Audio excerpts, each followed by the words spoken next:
ప్రియమైన క్రైస్తవ సహోదరి సహోదరులారా, ఈ ఉపవాస దినాల్లో, శ్రమల దినాల్లో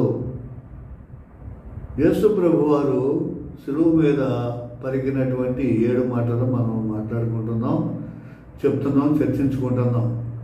దానిలో భాగంగా 1-2 మాటలు చెప్పుకుందాం. ఈరోజు 3వ మాట తెలియజేసుకుందాం. ఈ 3వ మాట ఏమిటంటే, అమ్మా ఇదిగో నీ కుమారుడు అని తల్లితో చెప్పాను. ఇది యోహాను సువార్త 19వ అధ్యాయము 25వ వచనం నుంచి 27వ వచనం వరకు చూస్తే మనకి తెలుస్తుంది. బైబిల్ ఉన్నవాళ్ళు గుర్తుపెట్టుకోండి. యోహాను సువార్త 25వ అధ్యాయం నుంచి 27వ వచనం వరకు ఈ మాటలు మనకి కనిపిస్తూ ఉంటాయి. చూడండి, నేను చదువుతున్నాను. ఆయన తల్లియు ఆయన తల్లి సహోదరియు క్లోఫా భార్య అయిన మరియయు మగ్దలేన మరియయు యేసు శిలువ వద్ద నిలుచుండిరి. యేసు తన తల్లియు తాను ప్రేమించిన శిష్యుడును దగ్గర నిలుచుండుట చూసి, అమ్మా ఇదిగో నీ కుమారుడు అని తన తల్లితో చెప్పెను. తర్వాత శిష్యుని చూచి, ఇదిగో నీ తల్లి అని చెప్పెను. ఆ గడియ నుండి ఆ శిష్యుడు ఆమెను తన ఇంట చేర్చుకొనెను. దేవునికి స్తోత్రం, హల్లెలూయా. కాబట్టి 3వ మాటగా ప్రభువారు మరి జాగ్రత్తగా తల్లిని మరియు తన శిష్యుడికి అప్పచెప్పడానికి, తల్లి బాధ్యతను నెరవేర్చడానికి చెప్పినటువంటి మాట ఇది. 10 ఆజ్ఞలలో ఒక ఆజ్ఞ అయినా తల్లిని తండ్రిని పూజింపమని, వాళ్ళని సన్మానించమని, గౌరవించమని చెప్పబడి ఉంది. అదేవిధంగా మరి విధవరాళ్ల ఎడల దయా కనికరము చూపించండి అని చెప్పబడి ఉంది. చిన్నతనములోనే మరి సాకుడు తండ్రి, పెంచినటువంటి తండ్రి అయినటువంటి జోజప్ప గారు చనిపోవటం వల్ల మరి ఆవిడ విధవరాలైంది. అప్పటి నుంచి ఒక ప్రక్కన తల్లి బాధ్యత చూసుకుంటూ కుమారుడు తండ్రి ఒంటరిక వృత్తినే చేపడుతూ మరి 30 సంవత్సరాలు 33 మరి సంవత్సరాలు వచ్చే వరకు 30 సంవత్సరాలు వచ్చే వరకు తల్లితోనే మరి ఉండి ఆవిడకి చేదోడుగా వాదోడు ఉండి జీవన విధానాన్ని చూస్తాడు. ఆ తర్వాత 3.5 సంవత్సరాలు సేవకి మరి బయలుదేరుతూ ఒక ప్రక్కన ఆవిడని అసలు తీసుకుంటూ కూడా కంటికి రెప్పలాగా కాపాడుకున్నాడు. తర్వాత మరి ఇప్పుడు తండ్రి, ఆత్మీయ తండ్రి, అసలు తను వచ్చినటువంటి పని నెరవేర్చవలసినటువంటి బాధ్యత వచ్చింది కాబట్టి మరి ఆ పనిలో శిలువపై ప్రాణత్యాగం చేయాలి కాబట్టి ఆ పని నిమిత్తమై ఉన్నాడు. మరి ఇదంతా కూడా తల్లికి తెలుసు. తన బిడ్డ ఎవరో, ఎందు నిమిత్తం ఇక్కడికి వచ్చారు, ఎలా జన్మించారు అనేది మన బైబిల్ గ్రంథం అంతా పరిశోధించే ఉంటాం. ఎక్కువగా ఈ పరిశోధకులందరూ కూడా మరియ తల్లి మీదే ఫోకస్ పెట్టారు. వచ్చినటువంటి బిడ్డ పవిత్రుడా కాడా, పురుషుని ఎరగకుండా ఎలా సాధ్యమవుతుంది, ఎలా పుట్టాడు, ఎలా జరిగింది, నిజమైనటువంటి దైవ కుమారుడా కాదా అని చెప్పేసి పరిశోధనలు చేస్తూనే ఉన్నారు. అంతేకాకుండా మరి ఇంకా ఈవిడికి బిడ్డలు ఉన్నారు, సొంత బిడ్డలు ఉన్నారు, యేసు ప్రభుకి అన్నదమ్ములు ఉన్నారు, తోబుట్టువులు ఉన్నారని చెప్పేసి లోకం కూడా మరి చాలా వరకు అసత్య ప్రచారాన్ని చేస్తూ అనేక పుస్తకాలు కూడా డావిన్సీ కోడ్ మొదలగు వాటిలో కూడా ఎన్నెన్నో పనికి మారిన పుస్తకాలు రాసి కనుమరుగైపోయాయి. బైబిల్ మీద దండయాత్ర చేశారు చాలామంది, కానీ పరిశుద్ధాత్మ దేవుడు వాటినన్నిటినీ కొట్టి పారేశాడు. నిజంగా ఈ రోజున మరి యేసు ప్రభు వారికి బ్రదర్స్ ఉన్నట్లయితే మరి ఆ బాధ్యతను తను ప్రేమించినటువంటి యోహానుకి ఎందుకు అప్పచెప్తాడు? అమ్మా ఇదిగో నీ కుమారుడని ప్రక్కనే నిలబడి ఉన్నటువంటి యోహానును చూపించి ఎందుకు చెప్తాడు? మరి యోహానుకి ఇదిగో నీ తల్లి, మరి తల్లి బాధ్యత నెరవేర్చుకో. నిజంగా తల్లా మరి యోహానుకి మరి తల్లి కాదు కదా. కాబట్టి తన ప్రియమైన స్నేహితుడు, నమ్మకమైనటువంటి స్నేహితుడు, తర్వాత తను చేయవలసినటువంటి కార్యక్రమాలు రెండవ రాకడలో ఎలా జరుగుతుందో ఏంటో అవన్నీ కూడా రాయవలసినటువంటి బాధ్యత కలిగినటువంటి యోహాన్ అనేటువంటి మరి తన ప్రియ శిష్యుడికి తల్లి బాధ్యతను అప్పచెప్తాడు. ఆ శిష్యుడు ఆ రోజు నుంచి తన ఇంట చేర్చుకొనేనని మరి గ్రంథంలో రాయబడి ఉంది. ఎప్పుడు వరకు అంటే మరి ఆవిడ ఆత్మ శరీరంతో మోక్షానికి వెళ్ళిపోయేంత వరకు కూడా తన దగ్గరే ఉంటుందని చెప్పేసి మరి బైబిల్ సెలవిస్తుంది. పెంతెకోస్తు దినం రోజు వరకు, ఆ పెంతెకోస్తు దినం రోజున మరియ తల్లి ఉంది. మరి ఇంకా 7 మరి మరియలు ఉన్నారు బైబిల్లో చూసినట్లయితే. అందుట్లో కొంతమంది మనకి ఇక్కడే కనిపిస్తూ ఉంటారన్నమాట. ఆయన తల్లి సహోదరియు, క్లోపా భార్య అయిన మరియు, మగ్దలేన మరియు, మరి వీళ్ళందరూ కూడా ప్రభువుని వెంబడించి సిలువ దగ్గరే ఉన్నారు. మరి 7 మరియలు కూడా మనకు కనిపిస్తారు. వీళ్ళందరూ కూడా మరి ఎవరు వీళ్ళంతా? బంధువులు, పిన్నమ్మలు, పెద్దమ్మలు వీళ్ళందరూ కూడా అవుతారన్నమాట. సంతానము మరి తల్లికి చాలా మరి తోబుట్టువులు వీళ్ళందరూ ఉంటారు. వాళ్ళ పిల్లలు ఉంటే ఉండొచ్చు, వాళ్ళ పిల్లలను కూడా సహోదరులు అనొచ్చు, సహోదరులని పిలుస్తారు. బైబిల్లో అలాగే పిలుస్తారు. ట్రాన్స్లేషన్లో కూడా ఇప్పుడు చూడండి, మనం ఇంగ్లీష్లో మా బ్రదర్ అంటాం. పెద్దనాన్న కొడుకు వచ్చినా, బాబాయ్ కొడుకు వచ్చినా ఎవరైనా మా బ్రదర్ అండి అని చెప్తాం, మా సిస్టర్ అండి అని చెప్తాం. కాబట్టి ఆ విధంగా తీసుకుని ఆవిడ పిల్లలే అని చెప్పేసి ఆవిడ మీద ఏదో బురద చల్లడానికి చేయడానికి చాలా ప్రయత్నాలు జరిగినాయి. అలా కాదు, అది అసత్య ప్రచారము. కాబట్టి అందుకనే ఈ సత్యాన్ని లోకానికి తెలియజేయటానికి యేసు ప్రభు వారు ఈ 3వ మాట పలికారు. అమ్మా, ఇదిగో నీ కుమారుడు, ఇదిగో నీ తల్లి అని శిష్యుడికి చూపిస్తూ బాధ్యతను నాకు చెప్పాడు. తల్లిదండ్రులను పూజించాలి, వాళ్ళ బాధ్యత వదిలిపెట్టకూడదు. మనం కనిపించినటువంటి తల్లిదండ్రుల్ని మనం వదిలిపెట్టకూడదు అనేటువంటిది గట్టిగా దొక్కి వక్కాడించడానికి ఈ బాధ్యతను ప్రభువు తీసుకుని తన శిష్యుడికి అప్పచెప్పాడు. అది తెలుసుకోవాలి, అది మనం గ్రహించాలి. రక్షణ మార్గాన్ని ఎన్నుకోవాలి.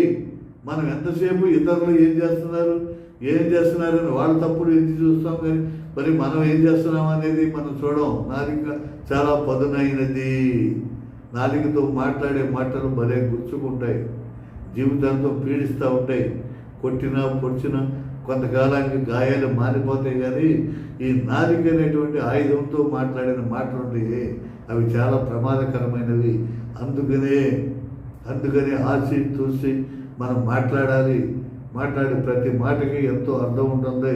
ప్రభువు కూడా తన తీర్పు తీర్చేటప్పుడు పిలాతు ఎన్ని ప్రశ్నలు అడిగినా, ఏ రోజు ఏం అడిగినా ఒక్క మాట కూడా బయటికి మాట్లాడు, చెప్పడు. ఒకే మాట చెప్తాడు, నువ్వు రాజువా? ఎస్, నువ్వు అన్నట్టే నేను రాజునే, బట్ కానీ నా రాజ్యం ఇక్కడ ఒక సంబంధమైనది కాదు అని కరాఖండిగా ఖచ్చితంగా చెప్తాడు. నేను అనుకున్నట్లు నేను రాజునే, కానీ భయపడొద్దు. ఈ లోక రాజ్యం నాది కాదు, ఈ లోకానికి నేను రాజునవుతానని, మీ రాజరికం పోతుందని, మీరు భ్రష్టులైపోతారని, నేనే రాజునైపోతానని మరి రకరకాలుగా నా మీద నిందలు మోపారే, అవన్నీ అబద్ధం అని చెప్పడానికి ఇహలోక సంబంధమైనది కాదు అని చెప్పేసి చెప్తారు. ఫస్ట్ ఈ జడ్జిమెంట్ కంటే కూడా ముందు, ఈ తీర్పు కంటే కూడా ముందు మరి గెత్సేమనే తోటలో యేసు ప్రభువును పట్టుకున్నప్పుడు మొట్టమొదటి జడ్జిమెంట్ ఒకసారి జరుగుతుంది. మొట్టమొదటి తీర్పు ఎక్కడ?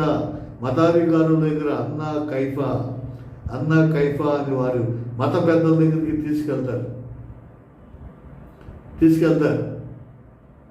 తీసుకెళ్ళి అక్కడ అయిపోయిన తర్వాత పిలాతు దగ్గరికి తీసుకొచ్చి రాజా అని చెప్తున్నాడు.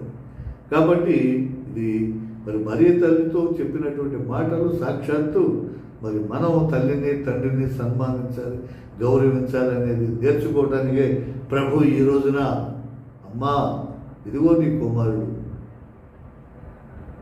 శిష్యుడితో ఇదిగో నీ తల్లి అని మరి చక్కగా అప్పగిస్తే ఆ రోజు నుంచి తన ఇంట చేర్చుకుని పెంతుకొస్తు దినం వరకు మరి పరిశుద్ధాత్మ దేవుడు ఇచ్చేసే వరకు ఆ తర్వాత మరి మరియ తల్లి ఆత్మ శరీరంతో కూడా మోక్షారోహం అయిపోయినట్లు మనకి చరిత్రకారులు తెలియజేస్తూ ఉన్నారు. ఎలా తెలియజేస్తున్నారంటే ఆవిడ యొక్క శరీరం ఎక్కడ లేదు, ఆవిడ సమాధి ఎక్కడ లేదు, ఎతికారు చూశారు, ఎక్కడ దొరుకుద్దాం, ఇదిగో మరియ తల్లి మానవమాతృలాగానే చనిపోయింది అని చెప్పడానికి అక్కడ ఆధారాలు ఎక్కడ ఎవరికి ఇంతవరకు కనపడలేదు. యేసు ప్రభువారు మరి అనేక మంది తన భక్తులకు ఎలా దర్శనమిస్తున్నాడో మరి తల్లి కూడా ఈరోజు అనేక చోట్ల దర్శనాలు ఇవ్వటం, అక్కడ పుణ్యక్షేత్రాలు ఏర్పాటు అవ్వడం, అనేక మంది భక్తులను ఆకట్టుకోవటం, మార్చటం మరి జరుగుతూ ఉంది. మరి గమనించండి, చరిత్ర పరిశీలించండి. ప్రభువారు ఆరోహణమై వెళ్ళారు. పౌలు కట్నం పట్టుకుని బయలుదేరాడు, చంపేద్దాం ఒక్కొక్కరిని, కొంత సైన్యాన్ని తీసుకుని రాజా ఆజ్ఞను తీసుకుని ముద్రను తీసుకుని బయలుదేరితే మరి ప్రభువు పట్టుకున్నాడు.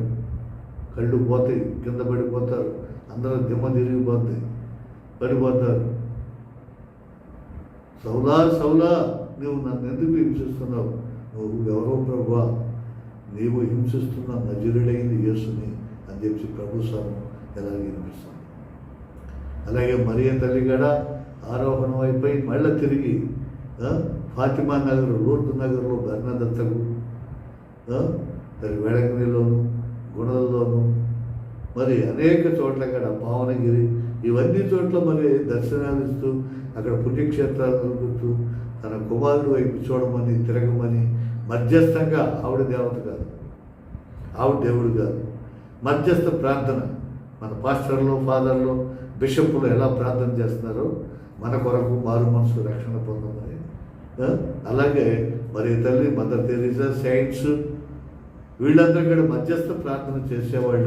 అది గమనించండి. అంతేగాని విగ్రహారాధన చేయట్లేదు, ఏమి చేయట్లేదు. తల్లిని తండ్రిని సన్మానించమన్నారు. మరి జోజప్ప గారి కూడా పరమ పవిత్రుడు, సాకుడు.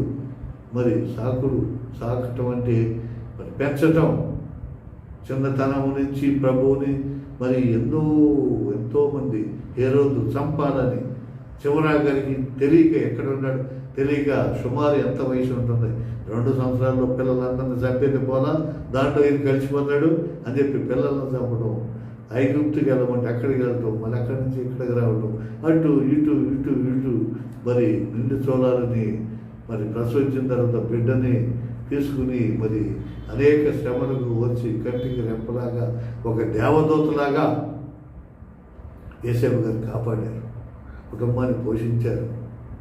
మరి తల్లి ఎవరో తనకు తెలుసు, ఆవిడ ఎన్ని నిమిత్తమో భూలోకంలో జన్మించిందో తెలుసు. ఇదంతా దేవదూత కల్లోనే చెప్పింది, పరమ పవిత్రురాలని తెలిసింది. కాబట్టి ఆవిడ దేవుని యొక్క మందసం, ఆనాడు యెహోవా దేవుడి యొక్క మందసాన్ని ఎలా మోసారో అభిషిక్తులు, అదేవిధంగా అభిషేకం పొందినటువంటి మరియ తల్లి తన గర్భం అనేటువంటి మందసంలో యేసు ప్రభువును మోసి 9 నెలలు కాచి కాపాడి ఈ లోకానికి అందించింది. మరి శివు ఏదో ప్రవక్త చెప్తాడు, పేరు పెట్టేటప్పుడే, అమ్మా నీ హృదయంలో ఒక ఖడ్గం దూసుకుపోతుంది, ఒక కత్తి దూసుకుపోతుందని. ఇదే ఖడ్గం, ఇప్పుడు జరిగేదే ఆ ఖడ్గం, ఆ కత్తి, ఆ హృదయ మరి విచారకరమైనటువంటి సంఘటన జరుగుతుంది. ప్రభువును చంపటమే, తన కళ్ళ ముందే చంపటమే, మరి ఆ ఖడ్గం దూసుకుపోవటం, అవన్నీ ఆవిడ మనసులో తలుచుకుంటూ జీవించేదట. తలపోసుకునేదని చెప్పేసి తన కుమారుడు ఎవరో ఎందు నిమిత్తం వచ్చాడో అక్కడ. అయినా కానీ కానానులో మొట్టమొదటి అద్భుతం, బంధువులు పరుగు పోతుంది, ఏమైపోతారని చెప్పి తన కుమారుడు గురించి తనకు తెలుసు కాబట్టి నాయన ద్రాక్షారసం అయిపోయిందని వేడుకుంది. అమ్మా నా సమయం ఇంకా రాలేదు కదా అని కూడా చెప్తాడు ప్రభు. అయినా కానీ తల్లి మాట మన్నించి మరి అక్కడ మొట్టమొదటి అద్భుతాన్ని చేస్తాడు. కాబట్టి ఇది తెలుసుకోవాలి, జ్ఞానాన్ని తెలుసుకోవాలి. అందుకని ఇక్కడ మరి బిడ్డలు ఎవరు లేరు, ఇక ప్రభుకి ఎవరో అన్నదమ్ములు తోబుట్టులు లేరు, మరి తల్లికి ఎవరో బిడ్డలు లేరు. మరి పరమ పవిత్రంగా జీవించింది, మరి తర్వాత మోక్షారోహణం అయిపోయింది. 12 గోత్రాలు 12 నక్షత్రాలు కలిగినటువంటి కిరీటాన్ని మరి స్వర్గలోకంలో ధరించి మరి యేసయ్య దగ్గర ఉంది. మరి మానవ మాతృని రక్షించడానికి, కాపాడటానికి అనేక చోట్ల పాపాత్ములు పాపం పెరిగిపోతున్నప్పుడు తన స్వరూపాలలో కూడా కన్నీటి రక్తం కారుస్తా ఏడుస్తా ప్రార్థన చేస్తూ ఉంది. ఆరోగ్యాన్ని ప్రసాదిస్తుంది. ఆరోగ్యం అన్నది ఆవిడకి పేరు కూడా ఉంది. కాబట్టి ఇది జరిగినటువంటి సంఘటన. ఈ నెరవేర్చడానికి ఇది మానవ లోకానికి తెలియజేయడానికి అయ్యేలారా మీ విధవరాలను మీరు మరి పూజించండి, విధవరాలను గౌరవించండి, అవమానపరచొద్దు. అలాగే తల్లిని పూజించండి, తల్లిని తండ్రిని గౌరవించండి అని చెప్పడానికే ఈ 3వ మాట ఎంతో ప్రశస్తం పొందిన విధంగా ఆయన చెప్తాడు. అమ్మా ఇదిగో నీ కుమారుడు, బాధ్యత చెప్పాడు.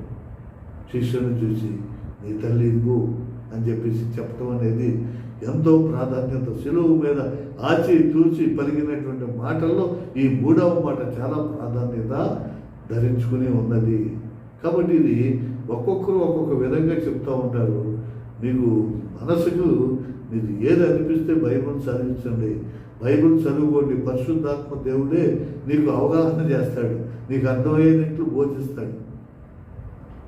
ప్రసంగికులు చెప్పినప్పటికీ మరి మాలాంటి వాడు చెప్పినప్పటికీ మా మాటల్లో ఎంత సత్యం నిజం ఉందో బైబిల్ చదవండి, మీరు చదువుకోండి, ఆలోచించి ఆ విధంగా తల్లిదండ్రుల్ని మరి పూజించండి, గౌరవించండి, దీర్ఘాయుష్మంతులు కాండి అని చెప్పి జీవించడానికి దేవుడు ప్రభు అయిన క్రీస్తు ఈ 3వ మాట పలికాడని నేను తెలియజేస్తున్నాను.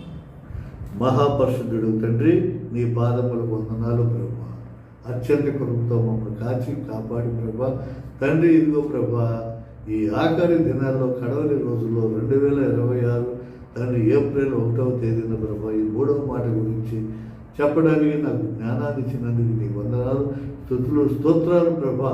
ఈ సోఫియా జోసెఫ్ ఛానల్ ద్వారా ఎంతమంది అయితే ఉంటున్నారో వాళ్ళందరికీ మరి ప్రభా తండ్రి ఇదిగో హృదయాన్ని తెరవండి.